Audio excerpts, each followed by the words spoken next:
लेकिन आज ऐसा लगता है जैसे संविधान की किताब तो है पर इसे चलाने वालों का ईमान गुम हो गया है।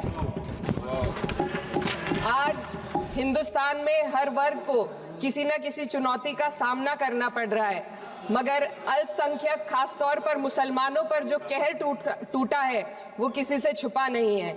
ये लोग सिर्फ अपने मजहबी पहचान की वजह से निशाने पर हैं। संविधान का अनुच्छेद 15 कहता है कि किसी भी नागरिक के साथ धर्म, जाति या किसी और वजह से भेदभाव नहीं होना चाहिए, लेकिन हकीकत इसके उलट है। हालात इस कदर बिगड़ चुके हैं कि hate speech, mob lynching, bulldozer द्वारा घरों को गिराने की घटनाएं आम हो गई हैं, खास तौर पर उत्तर प्रदेश में, जहां ऐसा लगता है जैसे कानून के नाम पर जंगल राज चल रहा हो। संभल में जो हुआ वो सबके सामने है। पुलिस के संरक्षण में निर्दोष लोगों की हत्या की गई और सरकार ने चुप्पी साध ली। अल्पसंख्यकों पर हिंसा बढ़ती जा रही है, मगर सत्ता में बैठे लोग या तो आंखें मूंदे हुए हैं या फिर इन घटनाओं को बढ़ावा दे रहे हैं। हद तो तब हो जाती है जब न्यायपालिका की बात भी अनसुनी कर दी जाती है। सुप्रीम कोर्ट ने मॉब लिंचिंग पर 11 सूत्रीय निर्देश जारी किए थे। इसमें साफ कहा गया था कि राज्य सरकारें और पुलिस इस तरह की घटनाओं को रोकने और दोषियों पर सख्त कार्रवाई करने के लिए जिम्मेदार है, लेकिन आज भी इन निर्देशों पर अमल नहीं हो रहा है। हाल ये है कि मॉब लिंचिंग को रोकने की बजाय सत्ता में बैठे लोग आग में घी डालने का काम कर रहे हैं। उनकी जुबान से ऐसी बातें निकलती हैं जो नफरत को और बढ़ावा देती है। ये अशांति अब इतनी गहराई तक फैल चुकी है कि हमारे समाज के धर्मनिरपेक्ष चरित्र पर गंभीर सवाल उठ रहे हैं। साल की शुरुआत में ही कई राज्यों में दुकानदारों को अपने नाम बोर्ड पर लगाने के लिए मजबूर किया गया। इसे सेहत और सुरक्षा के कानूनों का हिस्सा बताया गया, मगर असल मंशा कुछ और थी। ये कदम खास तौर पर मुसलमान दुकानदारों को निशाना बनाकर उठाया गया ताकि उनकी रोजी रोटी पर चोट की जाए। पिछले हफ्ते मुरादाबाद में एक मुस्लिम डॉक्टर को हिंदू बहुल्य मोहल्ले में घर खरीदने पर विरोध झेलना पड़ा। वजह बताई गई कि इससे मोहल्ले की सामाजिक शांति बिगड़ जाएगी। अब आप ही बताइए, क्या ये वजह सही है, जायज है?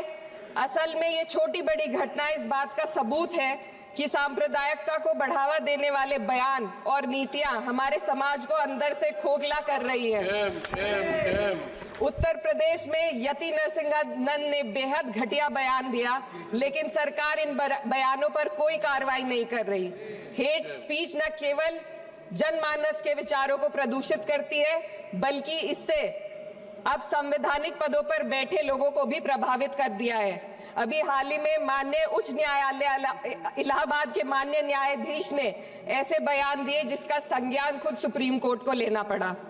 संविधान के अनुच्छेद 29 और 30 ने अल्पसंख्यकों को उनके मजहबी और सांस्कृतिक हक दिए हैं ताकि वो अपनी पहचान को बचा सके और अपने संस्थान चला सके, लेकिन आज उन्हीं हकों पर हर तरफ से चोट की जा रही है। वक्फ जैसे बिल लाकर उनके धार्मिक अधिकारों को छीनने की कोशिश की जा रही है। आज अल्पसंख्यक समुदाय को संविधान द्वारा दिए गए अपने बुनियादी अधिकार पाने के लिए लंबी लड़ाई लड़नी पड़ रही है। ऐसे कई मामले अदालत ने न्याय देकर संविधान की रक्षा की है, लेकिन अदालती प्रक्रिया में जो समय लगता है उसकी वजह से देश के सामाजिक ताने बाने को भारी नुकसान उठाना पड़ता है। मिसाल के तौर पर इलाहाबाद हाई कोर्ट ने 2004 के मदरसा एक्ट को रद्द कर दिया था, जिससे मदरसों के संचालन पर सवाल उठे। हालांकि सुप्रीम कोर्ट ने बाद में इस फैसले को पलट दिया और एक्ट को वैध करार दिया, लेकिन इस प्रक्रिया में जो समय लगा उसने अल्पसंख्यकों को बेचैनी और संघर्ष के दौर में डाला है। इसी कड़ी में प्लेसेस ऑफ वर्शिप एक्ट 91 भी आता है और कई अन्य अधिकार, उन्हें भी इसी तरह अदालती लड़ाइयों में उलझाया जा रहा है। ये स्थिति न केवल अल्पसंख्यकों के अधिकारों की राह में रुकावट है, बल्कि justice delayed is justice denied जैसी कहावत को सिद्ध करती है। मैं इस सदन से दुनिया भर के अल्पसंख्यकों की आवाज उठाना चाहती हूँ, खास तौर पर हमारे पड़ोसी देश बांग्लादेश में अल्पसंख्यकों के साथ जो हो रहा है वे दिल को गहरे तक चोट पहुंचाने वाला है। उनकी जान माल की हत्या की जा रही है।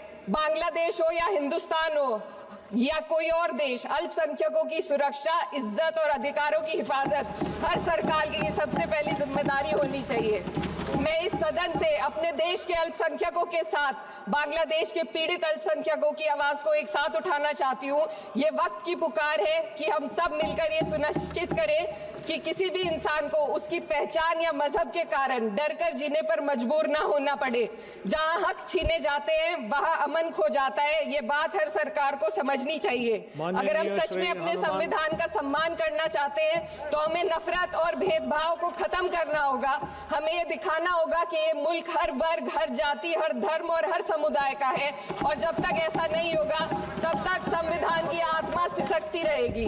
सर, अपनी बात को खत्म करते हुए मैं एक शेर अर्ज करना चाहती हूँ। ये दाग दाग उजाला, ये शब गजीदा शहर, वो इंतजार था जिसका ये वो शहर तो नहीं। लेकिन अगर इस सदन में बैठे हम सभी सदस्य ये ठान ले कि हमें संविधान के मूल्यों को लागू करना है और उसे लागू करने का प्रयास करें, तो वह सुबह जरूर आएगी जिसके लिए लाखों भारतवासियों ने अपने जानों की कुर्बानी दी थी। श्री हनुमान बेनीवाल जी